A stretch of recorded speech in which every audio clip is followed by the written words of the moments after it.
At least 25 policemen have been killed in northern Egypt after the buses they were travelling in were ambushed. More than 800 people are reported to have been killed in the past 5 days. Meanwhile, a Turkish diplomat who met with members of an Irish family being held in a Cairo prison has told the Department of Foreign Affairs that they are fine. Nabila Ramdani is a journalist who specialises in Arabic affairs. Good afternoon. Good afternoon. So first of all, Nabila, we've just heard some of the things that are happening, but what's the very latest?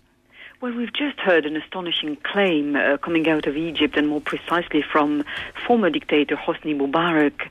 His lawyer is now claiming that his client, Hosni Mubarak, has been cleared of corruption charges and hence could be freed within days, even though the prosecution said it could hold on to Hosni Mubarak for a couple of weeks, however.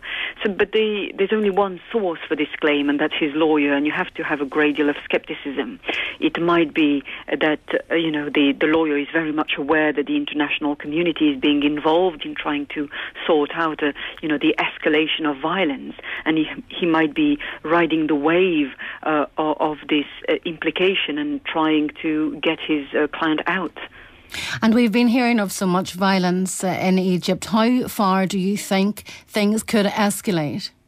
Well, the violence is increasing, and in fact, there is no going back as far as, the two entrenched camps are concerned, and two historic rivals that the Muslim Brotherhood and their supporters, and indeed the army, are. And this growing crisis comes at a time when the international community is getting perhaps more involved. We've heard from the EU reactions, from the European Union, a coalition of outrage is being formed, with increasing calls from especially countries like Britain and France, calling for a private United Nations Security Council to debate the escalating crisis, with even the Secretary General, Ban Ki-moon, considering sending a UN official to Cairo.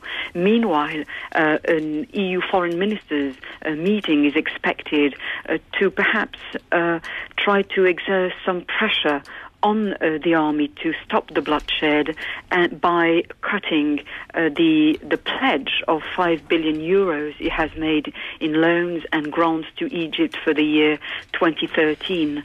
But already we're hearing that, perhaps the financial punishment will end up punishing Egyptians first and foremost, who already live under incredible poverty, whereas, perhaps a political solution, for example, trying to criminalize the generals behind the killings, could perhaps be more effective. Okay, thank you for speaking to us. That is Nabila Ramdani there.